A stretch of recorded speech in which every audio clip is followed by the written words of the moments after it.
ప్రభువును రక్షకుడైనటువంటి యేసుక్రీస్తు వారి యొక్క శ్రేష్టమైనటువంటి నామంలో మరి కూడి వచ్చినటువంటి మీ అందరికీ నా ప్రత్యేకమైనటువంటి వందనాలండి. అందరికీ వందనాలు. వందనాలతో పాటు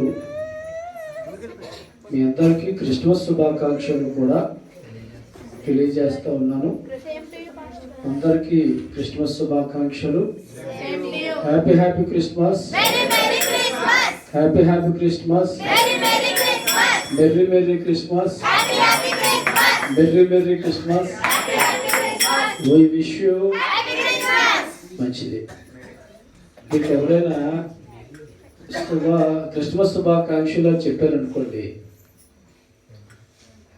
మీరు కూడా క్రిస్మస్ శుభాకాంక్షలు చెప్పండి. సేమ్ టు యూ అని మాత్రం చెప్పకండి. అర్థమైందండి? ఎందుకు సేమ్ టు యూ అనకూడదట? ఒకరు మనం ఏదైనా చిన్న ఉపకారం చేస్తాం అనుకోండి, వాళ్ళు మనకి ఏం చేస్తారంటే థ్యాంక్స్ అండి అంటారు. మనం ఏమనాలి? వెల్కమ్ అనాలి. నో థ్యాంక్స్ అన్నాం అనుకోండి, మీ థ్యాంక్సే మాకు అవసరం లేదని. ఏంటండి? అలాగే క్రిస్మస్ శుభాకాంక్షలు అంటే సేఫ్టీ అంటే నువ్వు అన్నావు కాబట్టి మేము కూడా అంటున్నాం అన్నట్టు ఉంటుంది అన్నమాట. ఓకేనా? మీ అందరికీ క్రిస్మస్ శుభాకాంక్షలు. మీకు కూడా క్రిస్మస్ శుభాకాంక్షలు. హల్లెలూయా. పిల్లలు ఎంతవరకు చాలా చక్కని పాటలు పాడారు. పాటలు పాడినటువంటి వారందరికీ కూడా నా ప్రత్యేకమైనటువంటి వందనాలండి. పాటలు పాడిన వాళ్ళకండి, పాటలు పాడడం కూడా వందనాలు. పిల్లలు మంచిది. రెండోది ఏమిటంటే మంచి స్కిట్ వేశారు. హల్లెలూయా. స్కిట్ నేను నిన్నో కానీ చూశానండి. నిన్న చూశాను. అయితే నిన్న చూసినప్పుడే నాకు ఆ స్కిట్ చూసినప్పుడు అసలు నాకు మనసు పాడైపోయింది. స్కిట్ చూసిన తర్వాత మనసు పాడైపోయింది. నిన్నే పాడైపోయింది, ఇంక ఈ రోజు మరీ పాడైపోయింది. ఎందుకంటే ఈ స్కిట్ ఏమిటో తెలుసండి.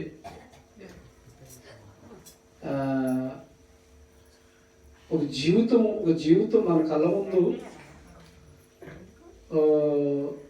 ఒక కుటుంబం, ఒక జీవితం పాడైపోయినటువంటి ఇది ఇక్కడ మళ్ళా ఏం చేశారంటే వీళ్ళందరూ కలిసి ప్రదర్శించారు కదండి. హల్లెలూయా. వీళ్ళు నాకు తెలుసు. ఇక్కడ బుచ్చిపేటలోనే ఒక కుర్రోడు, చాలా చక్కని మంచి కుర్రోడు ఉండేవాడు. వాడు ఇదే వ్యాపారం. పోలీసులు పట్టుకున్నారు, తీసుకెళ్లారు, శుభ్రంగా ఉతికేశారు. ఉతికేసి ఆరేసరికి మరి మనం మనిషి కాలేదండి. చివరికి అలాగే చచ్చిపోయాడు. పిల్లరా గమనించండి, ఈ స్క్రిప్ట్ చాలా చక్కటి మంచి సందేశాన్ని ఇచ్చేటువంటిది. ఏదో సరదాగా తీసుకోకూడదు, సీరియస్గా తీసుకోవాలి. మనం ఎలా తీసుకోవాలంటేనండి, సీరియస్గా తీసుకోవాలి. అంతేగాని ఏదో సరదాగా తీసుకున్నట్టుగా తీసుకుంటేనండి కష్టపడినటువంటి కష్టం పోయినట్టే. కష్టం బూడిదలో పోసిన పన్నీరు అయిపోయినట్టే. కాబట్టి ప్రియులారు చాలా చక్కటి మంచి విషయాన్ని మరి ప్రకాష్ అలాగే పిల్లలు అందరూ కలిసి ప్రదర్శించాలి. చాలా మంచిది. మరి మీరు కూడా మీరు ఏమైతే స్టేజ్ మీద ప్లే చేశారో ఆ విషయాన్ని మీరు కూడా గ్రహించాలి. ఆ విషయాన్ని మీరు కూడా గ్రహించాలి.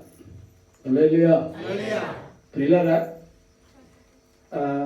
ఈ తప్పిపోయిన కుమారుడు ఈ కథ అంటే ఆనాటి కాలానికి అది సరిపోద్ది, ఈనాటి కాలానికి ఇది సరిపోద్ది. ఇందులో ఈ యేసుప్రభు వారు చెప్పినటువంటి ఉపమానంలో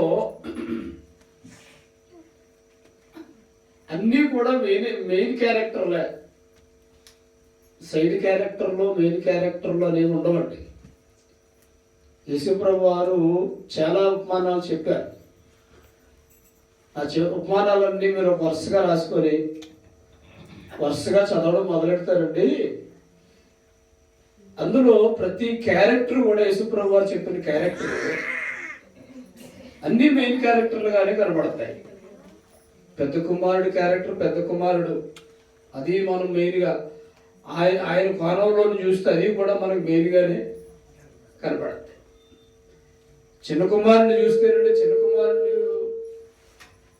నా మౌత్ చూడండి, నా మౌత్ తీసేయండి చూడ, ఆ మౌత్ తిన్నగా ఉంది అటు అటు ఇలా ఇలా ఇలా పక్క తిప్పుతాడు.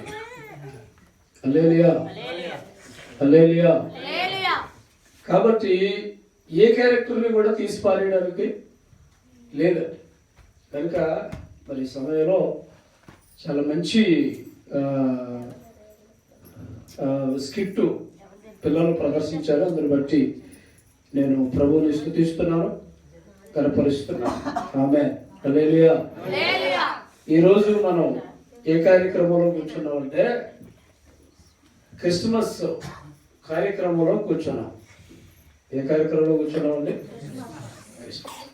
అయితే క్రిస్మస్లో చాలా రకాలైనటువంటి ఆచారాలు, అన్యులలో నుంచి వచ్చినటువంటి ఆచారాలు తీసుకొచ్చి ఏం చేశారంటే ఇందులోని క్రిస్మస్లో కలిపారు. క్రిస్మస్లో ఏం చేశారండి? కలిపారు.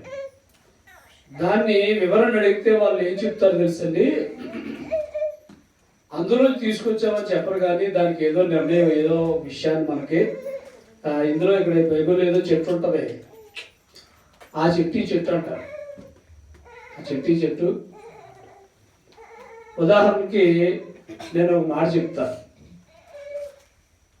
ప్రియులారా గమనించండి, పెంతెకొస్తు అనుభవంలో ఉన్నటువంటి వారు ఎవరైనా సరేనండి, మొన్నటి వరకు నాకు తెలిసినంత వరకునండి, నాకు బాగా తెలిసిన వరకు కూడానండి, పెంతెకొస్తు సంఘాల్లో క్రిస్మస్ అనేది చేసేవారు కదండి. అసలు క్రిస్మస్ ప్రార్థన అనేది ఏర్పాటు చేసేవారు కాదు. ఎందుకు ఏర్పాటు చేసేవారు కాదంటే, క్రీస్తు డిసెంబర్ 25వ తారీఖున పుట్టలేదు అనేటువంటి భావంతో ఏం చేసేవారంటే చేసేవారు. అసలు క్రిస్మస్ అనేది క్రీస్తు జననం కాదు, క్రీస్తు యొక్క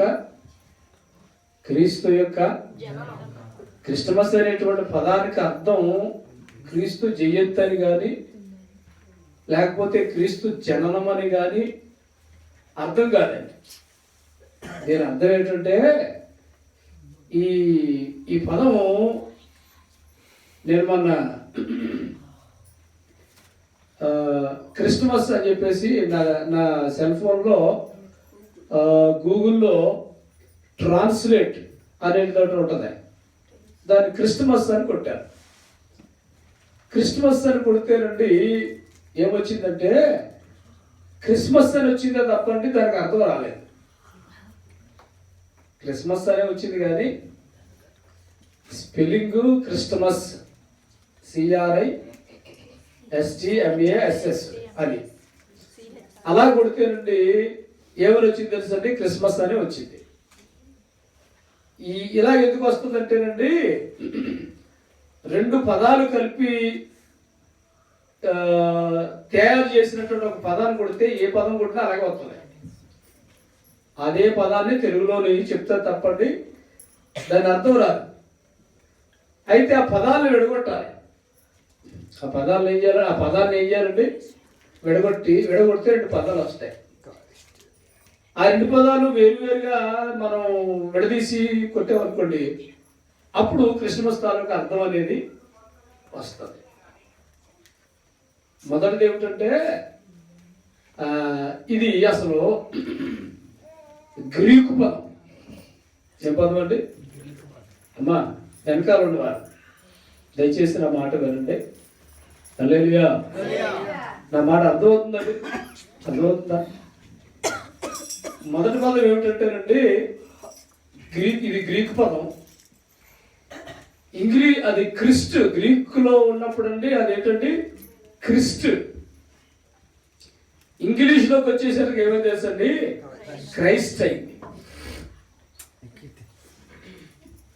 ఇంగ్లీష్లో వచ్చేసరికి క్రైస్ట్ అయింది. క్రైస్ట్ అని కొడితేనండి అప్పుడు వస్తుంది క్రీస్తు అని వస్తుంది. ఏంటండి? యేసు క్రీస్తు, క్రీస్తు అని వస్తుంది. మాస్ అని కొట్టామనుకోండి, MASS మాస్ అని కొడితేనండి మొదటేమొత్తం తెలుసండి పరిమాణము అని వస్తుంది. చాలా అర్థాలు ఉన్నాయి దానికి. మొదటేమొస్తుందంటే పరిమాణము. పరిమాణము అంటే బరువు, ఒక రకమైనటువంటి బరువు. మళ్ళీ రెండో పదం ఏమవుతుందో తెలుసండి మోటు అని అర్థం వస్తుంది. రెండోది ఏంటండి? మోటు. మోటు అంటే అర్థం తెలుసు కదా, మోటోడు అంటారు కదా, అది మోటోడు. మూడో అర్థం ఏంటో తెలుసండి ఆరాధన. మూడోది ఏంటంట పండుగ. ఆరాధన లేక పండుగ అని వస్తుంది. నాలుగోది ఏమిటో తెలుసండి రామన్ కెథోలిక్ వారు చేయ ఒక రకమైనటువంటి పండుగ అని అర్థం. మనకి ఈ సందర్భంగా ఈ అర్థం వచ్చేటువంటి అర్థంలో నుండి ఎక్కడా కూడా ఏం కనిపించదో తెలుసండి క్రీస్తు జననం అనేది ఏమాత్రం కూడా కనిపించదు. హల్లెలూయా. హల్లెలూయా. క్రీస్తు జననం కాకపోతే ఏమిటిది? క్రీస్తు పండుగ, లేకపోతే క్రీస్తు యొక్క ఆరాధన. క్రీస్తు పండుగ లేకపోతే క్రీస్తు యొక్క ఆరాధన. ఈ క్రిస్మస్ అనేటువంటి పదానికి అర్థం ఏంటంటే క్రీస్తు ఆరాధన. అంటే మనం అందరం కలిసి క్రీస్తును ఆరాధించవలసినటువంటి అవసరం ఉంది. ఆరాధన అంటే ఏం చేయాలి? ఇప్పుడు మరి ఎంతవరకు పాటల ద్వారా ప్రభువుని ఆరాధించాం. తర్వాత ఏమో స్క్రిప్ట్ ద్వారా ఆరాధన చేసామండి. మూడోది ఏం చేసామండి? దేవుని వాక్యం ద్వారా ప్రభువుని ఆరాధన చేస్తున్నాం. ఆ తర్వాత ఏమో చివరిలో నుండి స్వీట్లు పంచుకోవడం ద్వారా కూడా ఆరాధన చేస్తున్నాం. హల్లెలూయా. అయితే అన్యులు వాళ్ళ పండగలప్పుడు అప్పుడు అనుకుంటారు కదా, మళ్ళీ మనం వండుకుంటే మనం కూడా అలాగా వాళ్ళ ఆచారం చేసినట్టు అని భావించడానికి లేదండి. పండుగ అనేది సంతోషకరమైనటువంటి విషయం.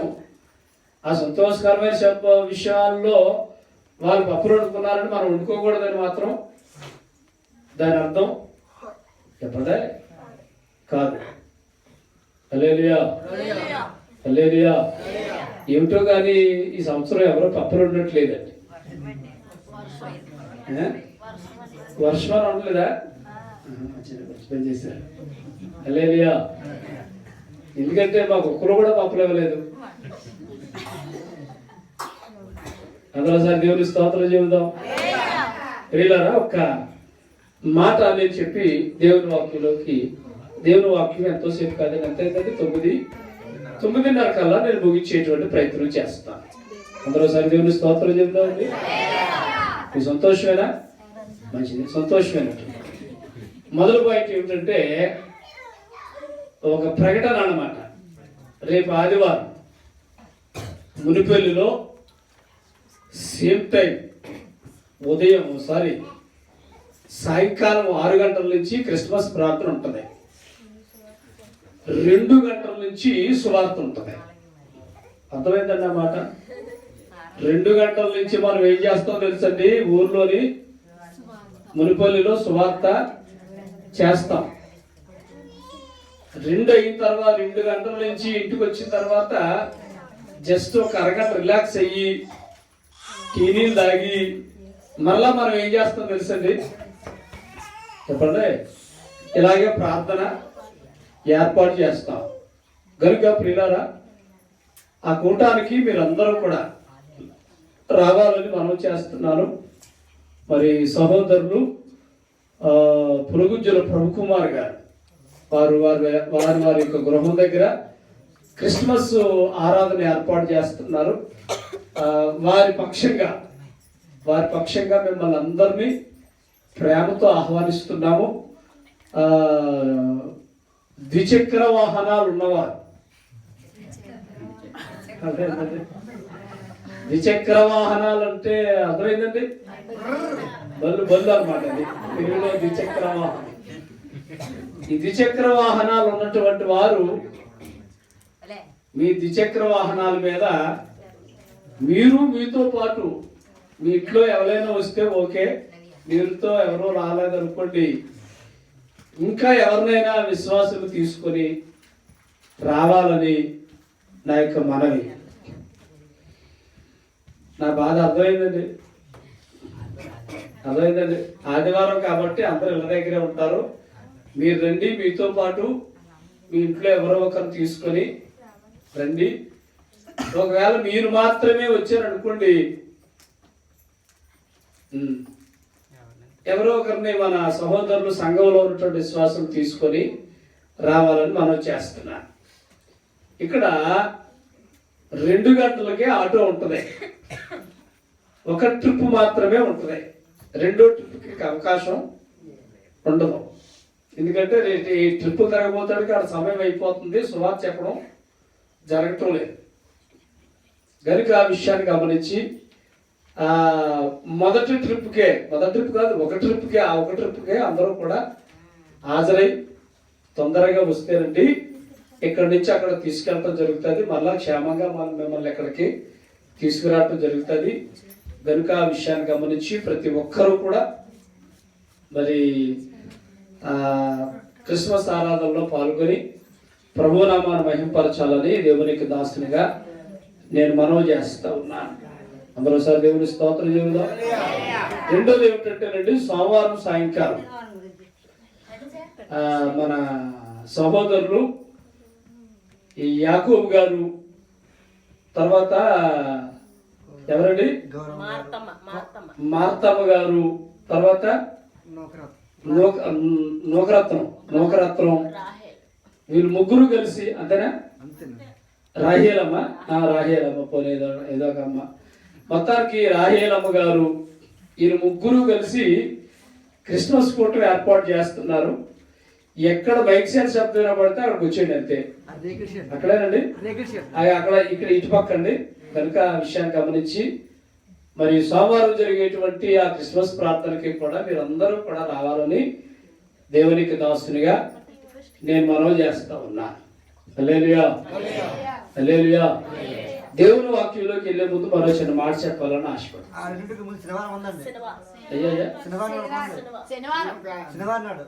క్షమించండి, శనివారం మన మధ్యలో ఉన్నటువంటి సహోదరి ఎవరండి, కోల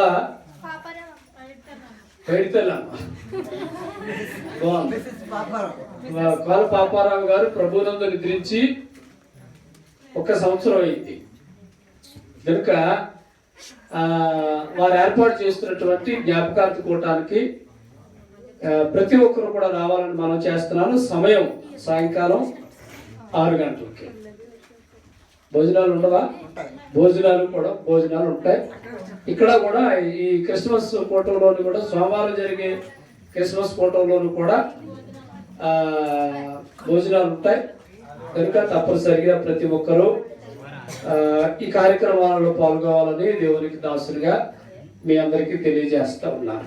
అందరూ సరే దేవుని స్తోత్రం చెబుదాం. హల్లెలూయా.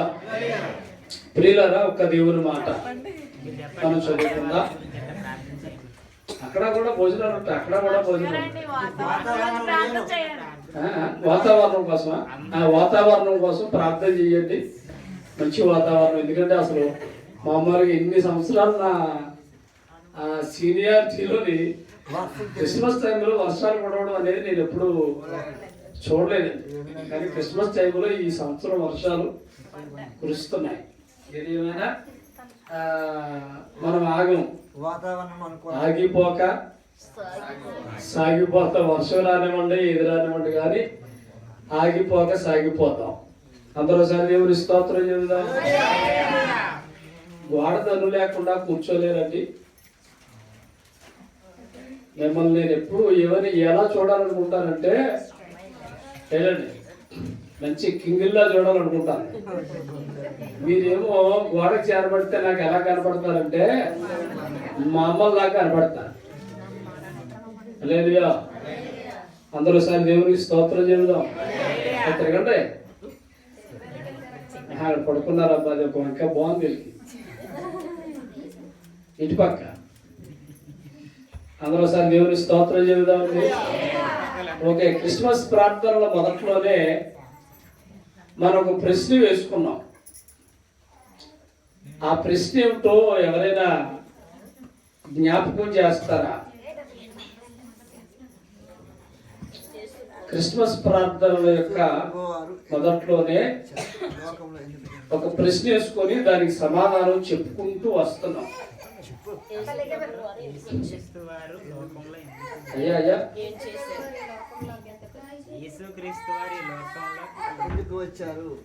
ఓకే, మంచిదండి. ప్రసాద్ చాలా బాగా ఫాలో అవుతున్నాడు, మంచిది. అందరూ సార్ దేవుని స్తోత్రం చెబుదాం. హల్లెలూయా, హల్లెలూయా. ఈ ఆడోళ్ళు ఏం చేస్తారు తెలుసండి, ఈయనకు బయటికి వెళ్ళిపోవాలని నీళ్ళు కనిపించింది అనుకోండి,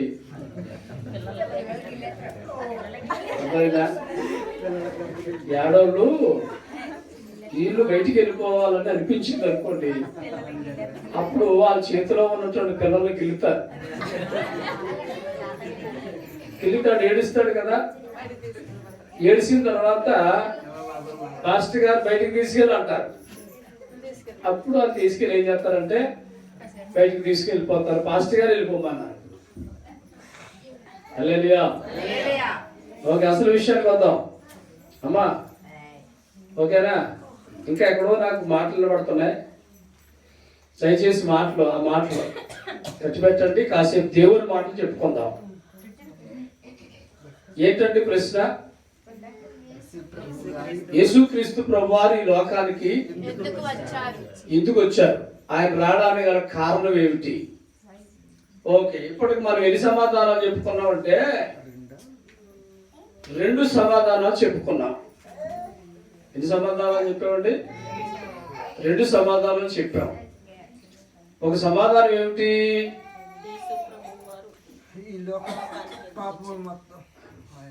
తన ప్రజలను వారి యొక్క పాపముల నుండి ఆయనే విడిపించిన రక్షించిన. చూడండి, అక్కడ ఉంటుంది 21వ వచనం. ఆయనే రక్షించును కనుక ఆయనకు యేసు అని పేరు పెట్టుదు అనెను. హల్లెలూయా, హల్లెలూయా. అంటే మొట్టమొదటి యేసుక్రీస్తు ప్రభువారు ఈ లోకానికి రావడానికి గల మొట్టమొదటి కారణం ఏమిటండి? తన ప్రజలను వారి పాపముల నుండి విడుదల కలుగు చేయటం కోసం యేసు ప్రభువారు ఈ లోకానికి వచ్చారు. గట్టిగా దేవుని స్తోత్రం చెప్తాం. అయితే ఇక్కడ తన ప్రజలు అంటే ఎవరు అనుకున్నామండి? తన ప్రజలు అంటే ఎవరు అనుకున్నామండి? వెనకాతల తన ప్రజలు అంటే ఎవరు అనుకున్నామండి? క్రైస్తవులు. ప్రపంచంలో 257 దేశాలు ఉన్నాయి. లెక్కలోకి వచ్చినాయి, ఇంకా లెక్కలోకి వచ్చినవి రానివి. ఈ ప్రపంచంలో ఎవరు ఎంతమంది ఎక్కడ ఉన్నారో వారందరూ కూడానండి దేవుని ప్రజలే. వారి పాపముల నుండి విడుదల కొరకు చేయటి కొరకు యేసుప్రభు వారి లోకానికి రావటం. ఇంకా చాలా విషయాలు అందులోనూ ఉన్నటువంటి చాలా విషయాలు చెప్పుకున్నాం. ఓకే, మంచిది. రెండో సమాధానం ఏమిటండి? రెండోది ఏమిటండి? హల్లెలూయా. మనల్ని లోకంలో పైలాపచ్చీస్గా బతకడం కోసం ఏంటంటే మనల్ని రక్షించలేదు ఆయన. ఎందుకు రక్షించాడు? నీతిమంతునిలా ఉండటం కొరకు. ఎలా కరండి? యోసేపు నీతిమంతుడు. అలాగా మనము కూడా నీతిమంతులుగా ఉండుట కొరకు ప్రభు ఏం చేశాడు తెలుసండి? ఈ లోకంలోనికి ఆ నీతిమంతులుగా చీటి కొరకు ప్రభు ఈ లోకంలోనికి వచ్చాడు. ప్రియులారు, ఈ రోజు మనం ఏం చేద్దామంటే మూడవ సమాధానాన్ని మనం చెప్పుకుందామా? అందరూ సార్ దేవునికి స్తోత్రం చెబుదాం. హల్లెలూయా, హల్లెలూయా.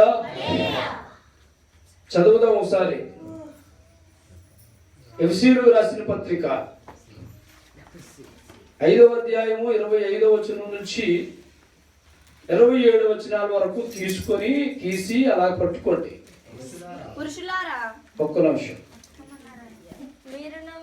ఎఫెసీయులకు రాసిన పత్రిక 5వ అధ్యాయం 25వ వచనం. 5వ అధ్యాయము 21వ వచనం. 25వ చదవండి. పురుషులారా, మీరును మీ భార్యలను ప్రేమించుడి, అటువలే క్రీస్తు కూడా సంఘమును ప్రేమించి అది కలంకమైనను ముడత అయినను అట్టిది మరి ఏదైనను లేక పరిశుద్ధమైనది గాను. ఎవరో ఒక చదివితే బాగుంటదేమో.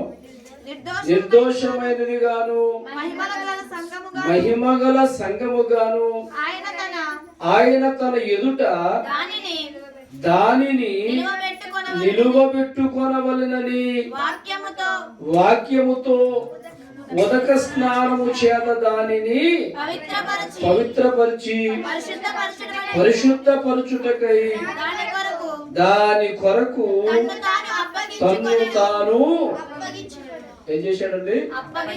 అప్పగించుకొనెను. హల్లెలూయా. అందరూ సారి దేవునికి స్తోత్రం చెబుదాం. ప్రియులారా, అమ్మ వెనకాల ఉన్నవారు నా మాట అర్థమవుతుందండి? నేనేం చెప్తున్నాను అర్థమవుతుందండి? చిట్ట చివరి ఉంది మేరీ. నా మాట వింటున్నారండి? హల్లెలూయా. అందరూ సారి దేవునికి స్తోత్రం చెబుదాం. ప్రియులారా, ఈ వచనం మనం జాగ్రత్తగా బాగా గమనిస్తే 25, 26, 27 వచనాలు కలిపేసి 25 అని 27 అని మొత్తం ఈ వచనం అంతా ఒక దగ్గర రాసేసాడు ముద్దగాను. హల్లెలూయా. అలాగే ఉందండి బాబు, అలాగే ఉందండి. ప్రియులారా, ఎందుకు అలాగే రాశాడు? ఎందుకు అలా రాశాడు? ఇది దీని తెలుగు బైబిల్లోనే ఎలాగే ఉందా, లేకపోతే ఇంగ్లీష్ బైబిల్లోనూ కూడా అలాగే ఉందా? కొన్ని ఇంగ్లీష్ బైబిల్లో అలాగుంటే ఇంగ్లీషు బైబిల్ ఎక్కడి నుంచి తర్జుమా చేయబడిందో తెలుసండి? ఆదిమ హెబ్రీ గ్రీకు భాషలలో నుంచి తయారు చేయబడింది, అదే తర్జుమా చేయబడింది. అందులోనూ కూడా అలాగే ఉందా అంటేనండి, ప్రియులారా గమనించండి, అసలు ఆదిమ హెబ్రీ గ్రీకు భాషల్లో వచనాలే లేవు. ఆదిమ హెబ్రీ గ్రీకు భాషల్లో వచనాలుగా విభజించలేదు. అంటే దాని అర్థం ఏంటి? ఈ 3 వచనాలు ఎంత వైశాల్యం కలిగినటువంటి వచనాలంటే చాలా ఎక్కువ వైశాల్యము కలిగినటువంటి వచనాలు. అంటే ఎంతవరకు వస్తాయి తెలుసండి? చూడండి, ఇటు పక్క పేజీ పక్కన ఈ పక్క చూస్తే ఈ వైట్ పేపర్ ఉంది. ఇక్కడ వైట్ పేపర్ ఉందండి, వైట్ పేపర్ ఉందా? ఈ వైట్ పేపరు సుమారుగా ఆ వచనాలు విడదీసి రాస్తే సుమారుగా ఈ వైట్ పేపర్ కూడా నిండిపోతాయి.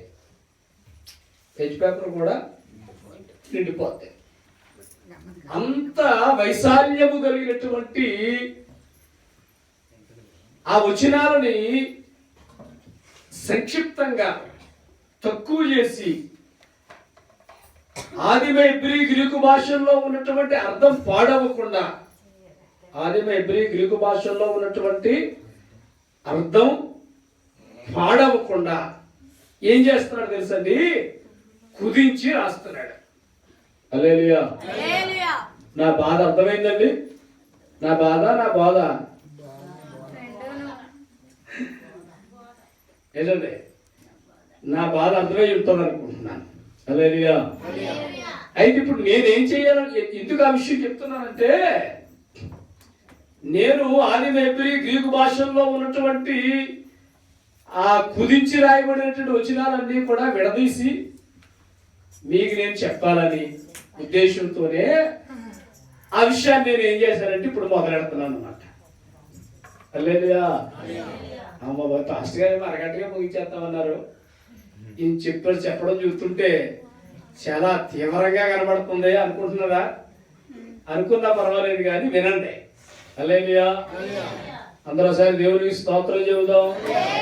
ఓకే, ఇప్పుడు అపోస్తలుడైన పౌలు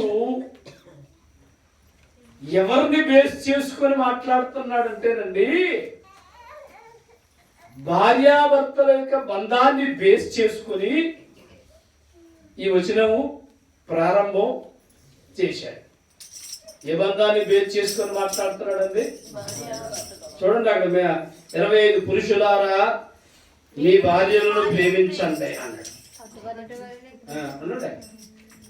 అంటే ఇంకా మీద రాసి ఉంటుంది, స్త్రీలారా ప్రభువులకే మీ సొంత పురుషులకు లోబడి ఉండండి. అంటే అర్థం ఏంటి? భార్యాభర్తల యొక్క బంధాన్ని బేస్ చేసుకుని మాట్లాడుతూ క్రీస్తు సంఘాన్ని ఏ విధంగా ప్రేమించాడో అంతగా మీరు మీ భార్యాభర్తలను ప్రేమించండి అని చెప్తూ ఈ వచనాలు రాశాడు. ఈ వచనాన్ని మనం ఇప్పుడు ఎందుకు తీసుకున్నాం?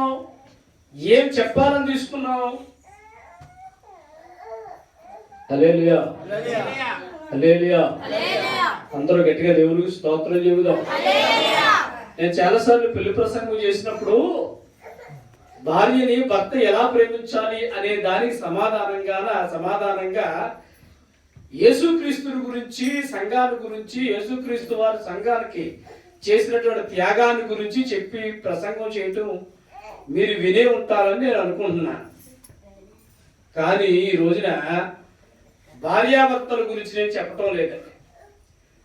యేసుక్రీస్తు ప్రభువు వారు ఈ లోకానికి ఎందుకు వచ్చారు అనే దానికి సమాధానంగా మళ్ళీ ఏం చేసామంటే ఈ వచనాన్ని నేను మీకు చెప్తున్నాను. అందరూ ఒకసారి దేవుని స్తోత్రం చెబుదాం. హల్లెలూయా. అర్థం కాకపోయినా పర్లేదు, అర్థమైనట్టుగా మాత్రం ఒకటండి. అర్థమైందా? అర్థం కాకపోయినా పర్లేదు కానీ అర్థమైనట్టుగా మాత్రం పక్కపెట్టండి. ఎందుకంటే అంత సర్వసాధారణంగా అర్థం అవదు. నేను సంవత్సరాల తరబడి చదివితే అప్పుడు ఒక రకంగా మనకు కొంత అర్థమైంది అనమాట. కనుక అర్థం చేసుకునేటువంటి ప్రయత్నం మీరు చెయ్యండి. మీరేమీ తెలుగు తక్కువలే కాదు ఏంటండి. కాబట్టి దయచేసి వినాలని నేను మనవి చేస్తున్నాను. అందులోసారి దేవుని స్తోత్రం చెబుదామండి. ఓకే, ఈ వచనంలో యేసుక్రీస్తు ప్రభు వారి లోకంలోకి ఎందుకు వచ్చారంటే అటువలే చదవండి ఈసారి 27. క్రీస్తు కూడా సంఘమును ప్రేమించి అది కలంకమైనను ముడత అయినను అట్టిది మరి ఏదైనను లేక పరిశుద్ధమైనది గాను నిర్దోషమైనది గాను మహిమగల సంగము గాను ఆయన తన మహిమ తన ఎదుట నిలువు పెట్టుకొనవలెనని. చూడండి, ఒక్క నిమిషం ఆగుదాం. మీరు అండర్లైన్ చేయండి.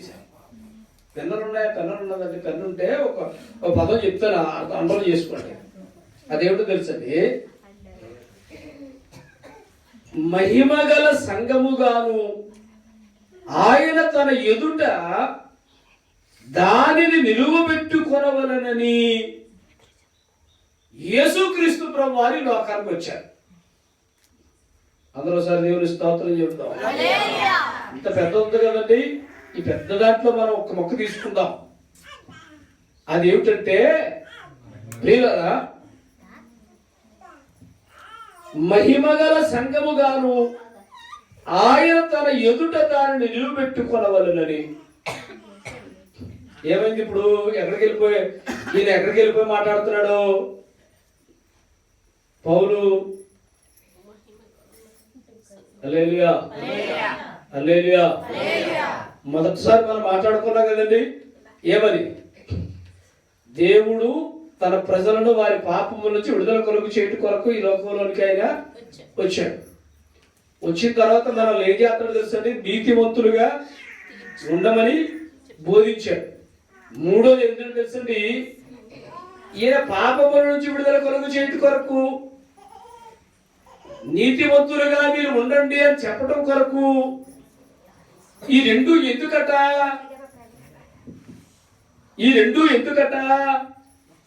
మరలా అదే చదవండి. మహిమగల సంఘముగాను ఆయన తన ఎదుట దానిని నిలువబెట్టుకొనవలెనని యేసుక్రీస్తు ప్రభువు వారి లోకానికి చెప్పండి. అక్కడ తను తాను అప్పగించుకున్నాను ఉన్నది కానీ మరి తను తాను అప్పించుకోవడానికి రావాలి కదా, అది కదండి. అందువల్ల ఆయన వచ్చాను అని అనుకోవడంలో కూడా తప్పులేదు. ఆయన ఈ లోకంలోకి వచ్చినట్టు అనుకోవడంలో తప్పులేదు. ఇప్పుడు యేసు ప్రభు వారు ఎందుకు వచ్చారో తెలుసండి, మీరు పాపంలో ఉన్నారు, మనము అపరాధముల్లో ఉన్నాము, మనము దోషములలో ఉన్నాము, భయంకరమైనటువంటి ప్రతి విధమైనటువంటి కీడులోనూ కూడా మనము ఉన్నాం. ఇలాగ ఉన్నటువంటి మనల్ని దేని చేత శుద్ధి చేస్తున్నాడండి? వాక్యం అనేటువంటి ఉదక స్నానం చేత శుద్ధి చేస్తున్నాడు. ఈ శుద్ధి చేయడం దేనికట? హల్లెలూయా. ఒక్కోసారి దేవుని వాక్యం ఏంటంటే ఇప్పుడు అంతవరకు ఎందుకండి, మనం పిల్లలకి స్నానం చేస్తాం కదా, స్నానం చేయించేటప్పుడు వీళ్ళు ఎక్కడండి, మా మనవరాలు ఉందనుకోండి, ఇక్కడి నుంచి ఈ కింద వరకు ఈ కింద స్నానం చేస్తేనండి అబ్బా హ్యాపీగా నవ్వుతుంది, ఏంటండి గొంతులేస్తుంది, అంతా బాగుంటుందండి. ఈ కింద స్నానం అయిన తర్వాత ఈ ముఖ స్నానం ఉంటా చూడండి, అప్పుడు అందుకుంటాదండి ఏడుపు. కుదరదు. స్నానం చేయించేసి అలాగే వదిలే మీద స్నానం చేయించకుండా, బుర్రకి సబ్బు పెట్టకుండా, ముఖానికి సబ్బు రాయకుండా, తాముకుండా వదిలేస్తారండి హ్యాపీ. తాముకుండా వదిలేస్తే హ్యాపీ. కానీ తల్లి ఏం చేస్తుంది? ఏడిసినా చెప్పండి, రొప్పినా, ఏమి చేసినా సరేనండి, సొవ్వులు పెట్టుకొని వెనకాల ఉంటుందా? ఈ సొమ్ములు పెట్టుకోలేదు, ఇదేమో గంగులు నెత్తిపోయి ఏడ్చేది. ఎందుకంట మనమేమని ఆలోచిస్తామంటే శుభ్రంగా ఉండాలి, బాగుండాలి, లేకపోతే అలాగే మట్టి ఉండిపోతే అంటే చుట్టుపెట్టి ఏమవుతుంది? గజ్జి వచ్చేది. ఏంటంటే బాగా తలకి స్నానం చేసేటప్పుడు బాగా గోకి గోకి గోకి గోకి ఎక్కడ వెళ్తుంటే ఏడుపు ఏడుపు ఏడుపు. తల్లి ఉద్దేశం ఏమిటి? శుభ్రం చెయ్యాలి, గజ్జి రాకూడదు అనేది కదండి. కానీ ఈ పిల్ల మాత్రం ఏడుపు ఏడుపు ఏడుపు ఏడుపు. ఎందుకంట? సుఖంగా ఉంటాయి. అలాగే ప్రియులారా, దేవుని వాక్యం అనేటువంటి ఉదక స్నానం చేస్తున్నప్పుడు ఒక్కోసారి ఎలా ఉంటుందండి, మన వరకు రానంతసేపు హాయిగానే, చెప్పండి, మన వరకు రానంత వరకు ఆ వాక్యము మన వరకు రాదు. మన పక్కోడి గురించి చెప్పారనుకోండి, మన మనసులో కిలికి మాత్రం చెప్తున్నారు పక్కోడి గురించి అన్నట్టు ఉంటుంది కదండి. ఆ పక్కోడి గురించి మానేసండి అదే వాక్యం నీ దగ్గరికి వచ్చినప్పుడు మొఖం ఏమైపోతుందండి? చెప్పండి. మాడిపోయిన సోడిపిండి పప్పలాగా అయిపోతాయి. అంటే వాక్యం అనేటువంటి ఉదక స్నానం, ఈ స్నానంలో ఏంటంటే అధికారం నుంచి నడినెత్తి వరకు మనం ఏం చేయాలి తెలుసండి? స్నానం చేయాలి. ఈ వాక్యము చేత మనం సరిచేయబడాలి. ఈ వాక్యము చేత మనం శుభ్రం చేయబడాలి. ఈ వాక్యము చేత ఏంటంటే ఏ విధమైనటువంటి దోషము లేకుండా కడగబడాలండి. ఏ విధమైనటువంటి దోషము లేకుండా చెప్పండి కడగబడాలి. నువ్వు కడగబడితే అప్పుడు నువ్వు ఎక్కడ నిలబడతావు? ఎక్కడ నిలబెట్టుకోవాలని దేవుని వాక్య ఆయన తన వాక్యము చేత స్నానం చేయిస్తున్నాడు. ఎక్కడండి? మహిమలో తన ఎదుట నిలబెట్టుకోవాలని ఉదక స్నానము చేత నీకేం చేస్తున్నాడు తెలిసిన స్నానం చేస్తున్నాడు. ఈ మహిమ ఎదుట నిలబడ్డానికి కావలసినటువంటి మహిమను నీకు ఇచ్చి అక్కడ నిలబెట్టాలని ఆయన ఆలోచన కలిగి ఈ లోకానికి వచ్చాడు. అర్థమైందా? అర్థమైతే దేవునికి స్తోత్రం చెప్తావు. అర్థం కాకపోయినా సరే ఒకసారి దేవునికి స్తోత్రం చెప్తావండి. అంటే అర్థం అవ్వలేదా? హల్లెలూయా. అందరోసారి దేవునికి స్తోత్రం చెబుదాం. ఎలాగా అన్నారు కాబట్టి మరలా మొదలెడతాం. మరి మళ్ళీ మొదలెట్టకపోతే మరి అర్థం కాలేదన్నారు కదా. మరి అర్థం కాకపోతే ఎలాగండి? ఈ రోజు క్రిస్మస్ పండుగ వ్యర్థం అయిపోయినట్టే. ఈ రోజు మన క్రిస్మస్ పండుగ వ్యర్థం అయిపోయినట్టేనండి. ఇన్నట్టు కాదా? అర్థం కాకపోతే నిజంగా నన్ను అడిగితేనండి ఎన్ని డబ్బులు ఖర్చు పెట్టండి అర్థం మరి వ్యర్థమే. ఈ క్రిస్మస్ పండుగ అర్థం కాకపోతే వ్యర్థమే. హల్లెలూయా. అందరోసారి దేవునికి స్తోత్రం చెబుదామండి. నేను మన ఎప్పుడే కానీ చెప్పాను, చర్చికి డెకరేషన్ చెయ్యాలి. బుడగలతో మాత్రం కాదు, తక్కువ డబ్బుల్లో సమగ్గా అయిపోవాలి సంవత్సరం. హల్లెలూయా. హల్లెలూయా. అందరోసారి దేవునికి స్తోత్రం చెబుదాం. ఏంటండి మీరు ఉంటారు కానీ ఏంటండి సేవకుడికి వెనకాతల బాధలు మీకు అర్థం కావు. మీకు ఏంటండి మీకు అర్థం అవుతాయా? అర్థం అవ్వవు. హల్లెలూయా. అందరోసారి దేవునికి స్తోత్రం చెబుదాం. కనుక అందుకనే నేను ఇలాంటి ఆలోచనలన్నీ ఆలోచిస్తుంటాను. సరిగ్గా నేను మంచి ఊపులో ప్రసంగం చేస్తుంటేనండి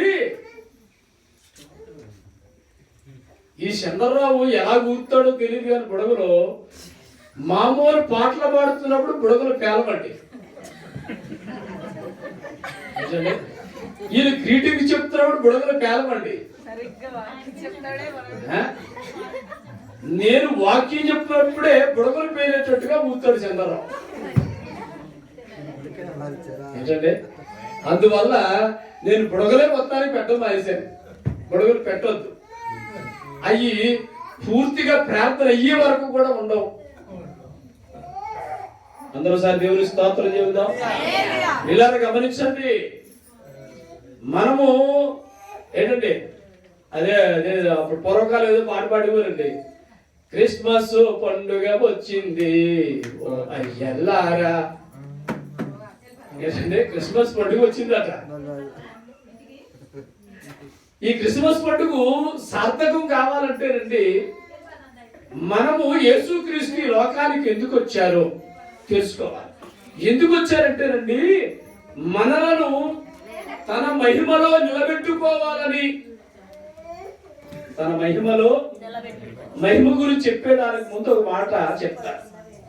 వీళ్ళరా ఇక్కడ ఉన్నటువంటి మీరందరూ కూడా మహిమలో నిలబడతారు. అయ్యా బాబు, మీరందరూ కూడా ఎక్కడ నిలబడతారండి? మహిమలో చెప్పండి నిలబడతారు, అందులో డౌట్ లేదు. కానీ మహిమలో మీరు నిలబడినా సరేనండి, అక్కడ కూడా మీకు దుఃఖం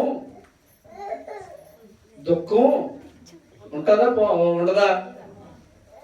చెప్పండి, నా మాట అర్థమైందండి. మీరందరూ మహిమలోకానికి వెళ్తారు, మహిమలోకాన్ని చూస్తారు. మహిమలో తన ఎదుట అన్నాడు కదండి యేసు ప్రభు గారు. తన ఎదుట అంటే యేసు ప్రభువుని, మహిమలో యేసు ప్రభువుని మనం చూస్తామా? చూస్తాం. చూసినా సరే మనకు మాత్రం దుఃఖం తప్పదు. మనకు మాత్రం ఏం తప్పదండి?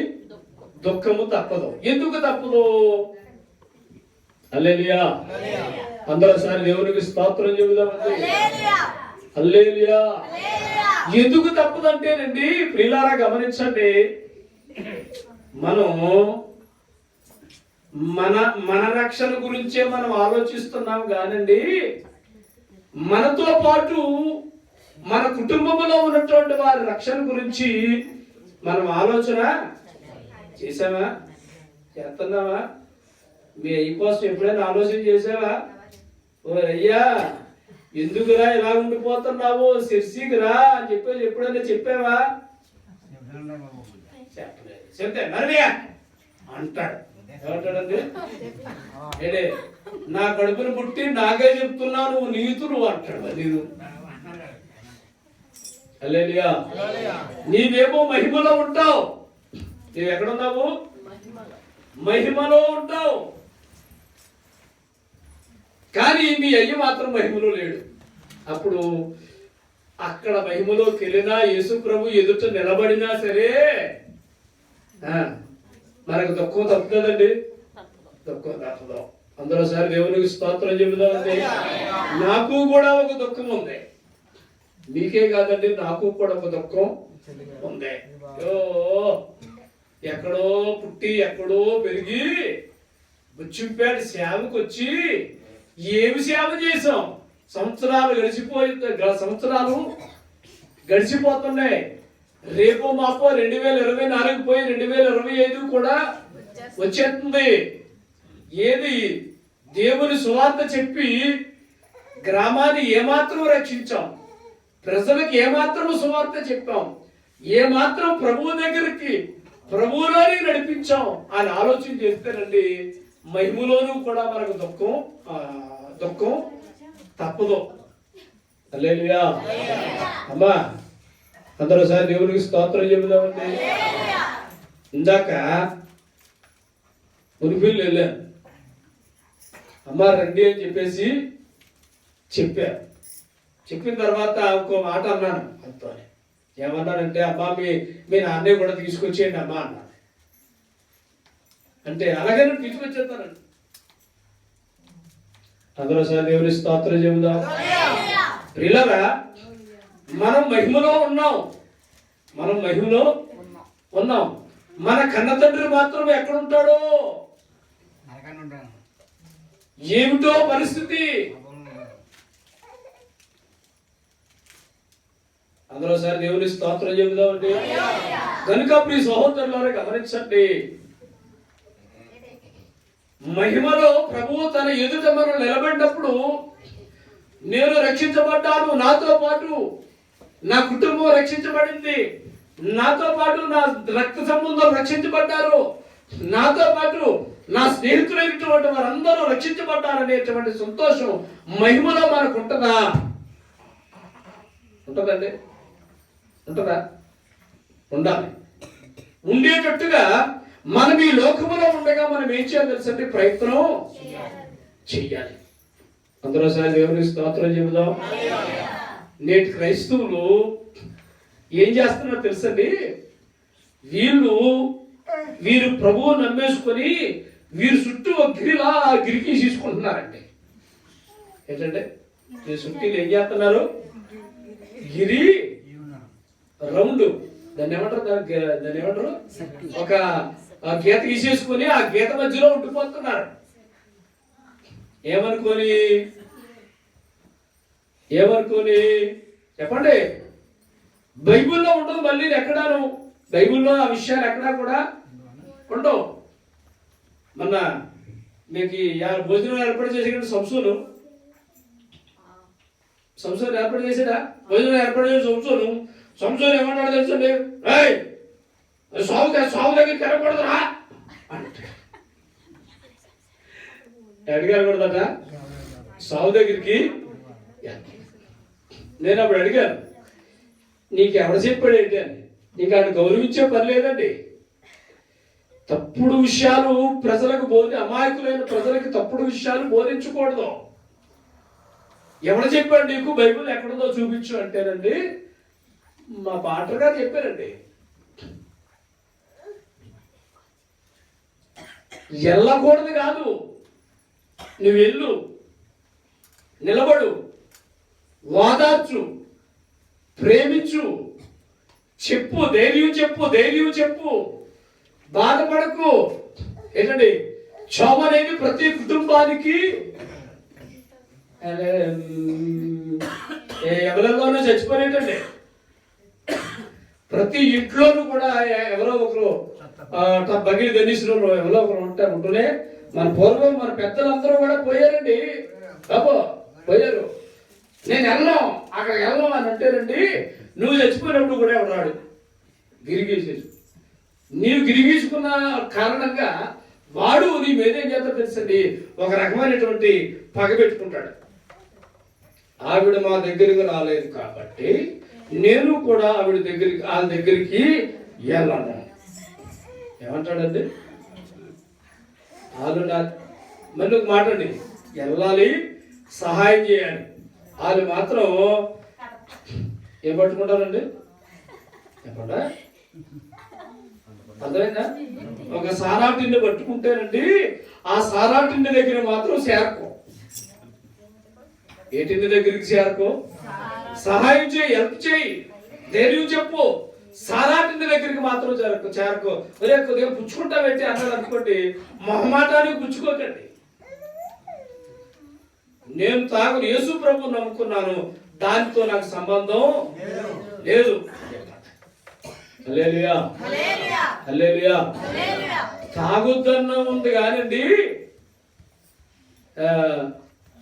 ఒకరి జన్మదినము కంటే ఏంటండి సంతోషించు వారి ఇంటికి పోవుట కంటే ప్రలాపించు వారి ఇంటికి పోవుట, ఇలాంటి వాక్యాలు ఉన్నాయి. అయితే వాళ్ళతో పాటు నువ్వు కూడా అందులో దూరిపోయావు అనుకోండి, టిన్నులోని, అది కరెక్ట్ కాదు.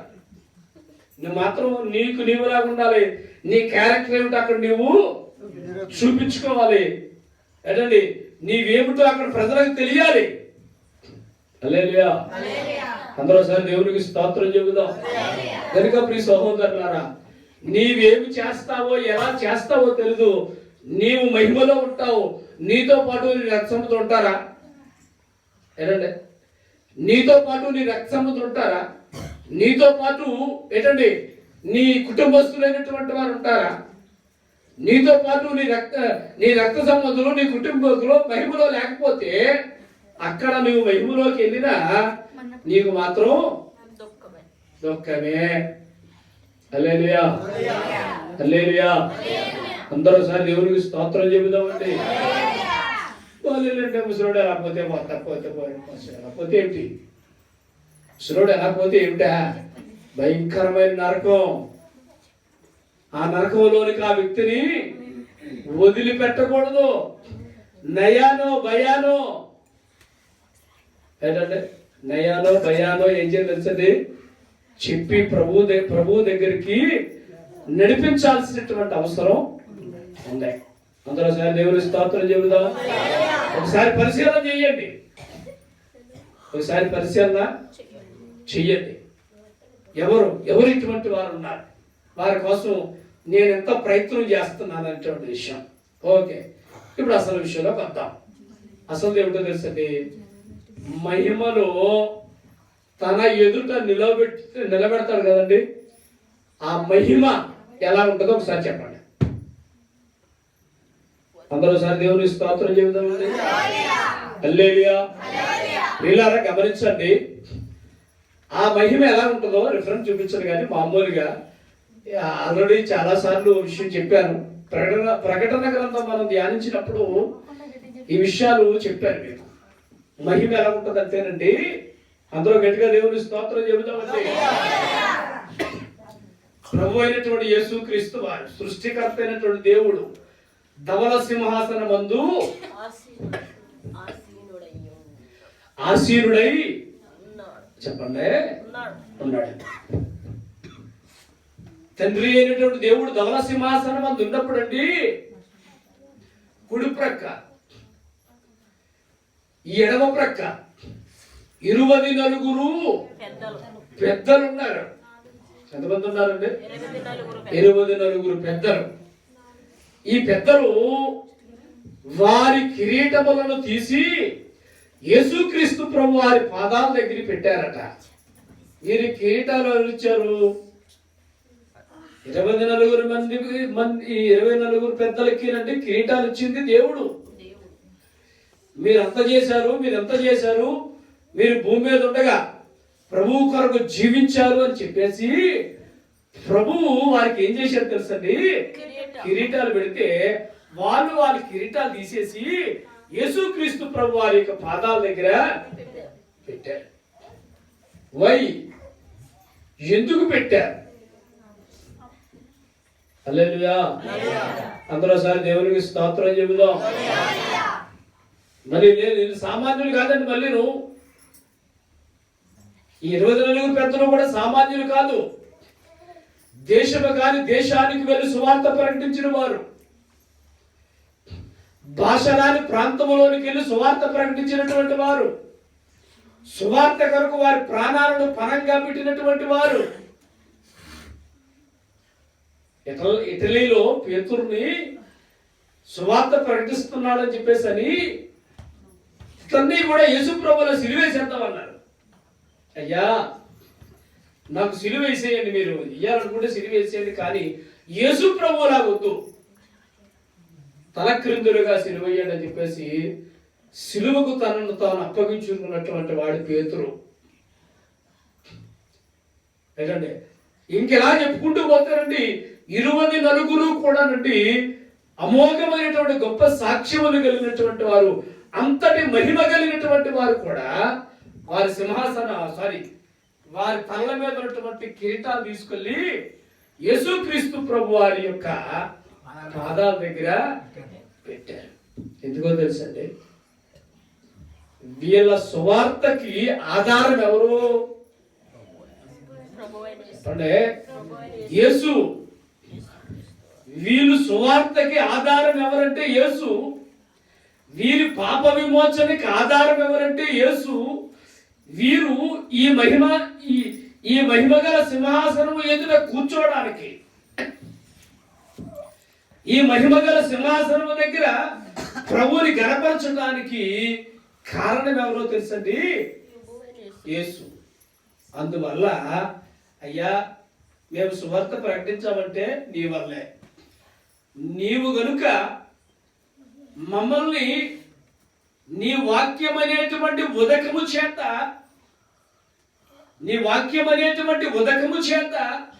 మమ్మల్ని కడక్కపోతే మమ్మల్ని పిలవకపోతే, మమ్మల్ని తయారు చేయకపోతే ఈ మహిమలో మేము ఉండేవాళ్ళము కాదు అని చెప్పేసి ఏం చేశారు తెలుసండి, ఆ సింహాసనం మీద నుంచి దిగి వాళ్ళ నెత్తి మీద ఉన్నటువంటి కిరీటాలు తీసి యేసు ప్రభు పాదాల దగ్గర పెట్టారు. అటువంటి గొప్ప సన్నివేశం అక్కడ ఉందండి. ఆయన సింహాసనం నుండి ఈ ఏం పారుతుంది తెలుసండి, జీవనది ఒకటి పారుతుంది. ఏం పారుతుందండి, జీవనదిని నా హృదయములో. ఈ జీవనది వేరు, ఆ జీవనది వేరు. ఈ జీవనది ఏమిటంటే దేవుని వాక్యం అనేటువంటి జీవనది. ఆ జీవనది వేరండి. యేసుక్రీస్తు ప్రభు వారి యొక్క సింహాసనం దగ్గర నుంచి, సింహాసనములో నుండి జీవనది అలా పారుతూ ఉంటారండి. ఆ నదికి ఇరువైపులా ఫలాలు, సారీ వృక్షాలు, జీవవృక్షములు, జీవవృక్షములు ఉన్నాయి. ఆ జీవవృక్షములు కాస్త 12 నెలలకి 12 కాపులు కాస్తున్నాయి అట. 12 నెలలకి 12 కాపులు కాస్తున్నాయి. అంటే 1వ తారీఖున మొదలెడుతుంది, 30వ తారీఖుకి కాపు అయిపోతుంది. మళ్ళీ 1వ తారీఖున మొదలెడుతుంది, మళ్ళీ 30వ తారీఖుని పోతుంది. హల్లెలూయా, హల్లెలూయా. ఇంకా చెప్పుకుంటూ పోతేనండి చాలా విషయాలు అక్కడ మనకు కనబడతా ఉన్నాయండి. అటువంటి మహిమ కలిగినటువంటి లోకములోని ఆయన ఎదుట నిలవబెట్టాలని ప్రభువారు యేసుక్రీస్తు ప్రభువారి లోకానికి చెప్పండి వచ్చారు. అందరూ ఒకసారి దేవుని స్తోత్రం చెబుదాం. హల్లెలూయా. ఇంకొక మాట చెప్పి నేను ముగించేస్తాను, ఓకేనా? అది ఏమిటో తెలుసండి, ప్రియులారా గమనించండి. బైబిల్లో 12 గుమ్మాలు విన్నారా? 12 పునాదులు, తూర్పు, పడమర, ఉత్తర, దక్షిణాలు 4, ఒక పక్క 4, ఒక పక్క 4, ఒక పక్క 3, ఒక పక్క 3, 4 3 12 గుమ్మాలు. అవి ఏటితో తయారు చేయబడ్డాయటండి? ముత్యములతో, వజ్రములతో పునాదులు కట్టబడ్డాయట. అక్కడ నేల ఎలాగుందటండి? స్ఫటికమును పోలి ఉందండి. హల్లెలూయా, హల్లెలూయా. ఆ నేల ఎలాగుందంటే తెల్లగా స్ఫటికమును పోలి ఉంది. అది ఏమిటది? దాని కొలతలు ఉన్నాయి. భూమి పుట్టినది మొదలుకొని ఇప్పటి వరకు, ఇంకా రాబోయేటువంటి కాలం ముందు వరకు ఉన్నటువంటి భక్తులకి అది సరిపోద్దా? ఏంటండి సరిపోద్దండి? బాబో అంటున్నారా? సరిపోద్దా? సరిపోద్దా?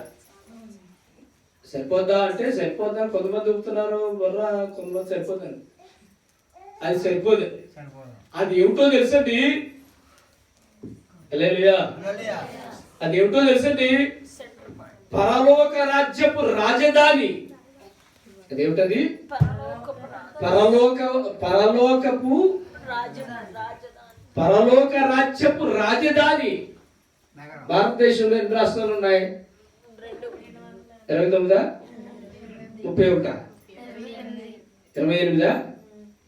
ఓకే, 28 రాష్ట్రాలు ఉన్నాయి కదండి. ఈ రాష్ట్రాలకి రాజధాని ఒకటి ఉంది. మన రాష్ట్రానికి రాజధాని ఏమిటి? ఢిల్లీయా? అమరావతి. ఓకేనా? మన దేశానికి రాజధాని ఏమిటి? ఢిల్లీ. ఇప్పుడు పరలోక రాజ్యపు రాజధాని ఇప్పుడు నేను చెప్పినటువంటిది చెప్తాను. అంటే మిగతా రాష్ట్రాలు ఉన్నాయి, జిల్లాలు ఉన్నాయి, పట్టణాలు ఉన్నాయి, నగరాలు ఉన్నాయి, పల్లెటూళ్ళు ఉన్నాయి, ఇంకా చాలా చాలా ఉన్నాయి. అయితే మనల్ని ప్రభు ఏ విధంగా భావిస్తున్నాడు తెలుసండి? మీరు ఎక్కడో పక్క పక్కన ఉండాలని కాదు, ఎక్కడ ఉండాలనుకుంటున్నాడు ఆయన? పరలోక రాజధానిలో నీ ఉండాలని ప్రభు ఆలోచించి నిన్ను తీసుకెళ్లాలని ఆలోచించి ఈ లోకానికి ప్రభువారు వచ్చారు. అందరోసారి దేవునికి స్తోత్రం చేద్దాం. హల్లెలూయా. మామూలు కాదండి. ఏదండి, క్రిస్మస్ పండుగ వచ్చింది, ఓ ఎల్లారా అని పాడుకోవడానికా? ఒక ట్రిగెట్టి దానికి ఏమో ఇలాగ బలుగులు ఎట్టి దానికి జీవవృక్షం అంటావా? మీకు తెలుసా? దసరాకి కూడా పండుగ ఏం పెడతారు? ఒక మొక్క ఎట్టి దానికి ఏమో పసుపు గిసుపు రాసి అది రాసి నిలబెట్టి చేస్తారు. 3 రోజులు తీసుకెళ్ళవుతారా? హల్లెలూయా, హల్లెలూయా. అలాంటి వృక్షం ఏమి ఇందులో ఉందంటే అటువంటి వృక్షం ఏమీ లేదండి. అటువంటి వృక్షం ఏమి ఇక్కడ బైబిల్లో లేదండి. అందరోసారి దేవుని స్తోత్రం చెబుదాం. దుర్గా ప్రియులారా, యేసు ప్రభు ఈ లోకానికి ఎందుకు వచ్చారనే దానికి 3వ సమాధానం ఏంటో తెలుసండి. నా దగ్గర 10 సమాధానాలు ఉన్నాయి. ఇప్పటికి 3 అయ్యాయి. ఇప్పటికి 3 కార్యక్రమాలకి 3 అయ్యాయి. 4వ కార్యక్రమానికి 4వ చెప్తాం. 5వ కార్యక్రమానికి 5వ చెప్తాం. ఓకేనా? అందరోసారి దేవుని స్తోత్రం చెబుదాం. యేసు ప్రభు వారి లోకానికి రావడానికి గల కారణం ఏంటంటే మహిమాలోకములో తన ఎదుట నిలబెట్టుకోవాలని మనం నిలబెట్టాలనే ఉద్దేశంతో ప్రభు వారి లోకానికి వచ్చారు. దేవుడి మాటలు దీవించును కాక. ప్రార్థన చేద్దామంటే మోకరిద్దాం, కళ్ళు మూసుకుందాం, తలలో వచ్చుదాం. ప్రభువానికి స్తోత్రములు చెల్లిస్తున్నాను. సర్వోన్నతుడానికి వందనాలు, సర్వశక్తిమంతుడానికి స్తోత్రములు ప్రభు. నిన్న నేడు ఏకరీతిగా ఉన్నటువంటి మా ప్రభువానికి వందనాలు. నీవు ఈ లోకానికి ఎందుకు వచ్చావో, మమ్మల్ని ఏమి చేయాలనే భావంతో నీవు వచ్చావో మేము చూసాం నాయనా. మహిమలోకములో నీ ఎదుట నిలబెట్టు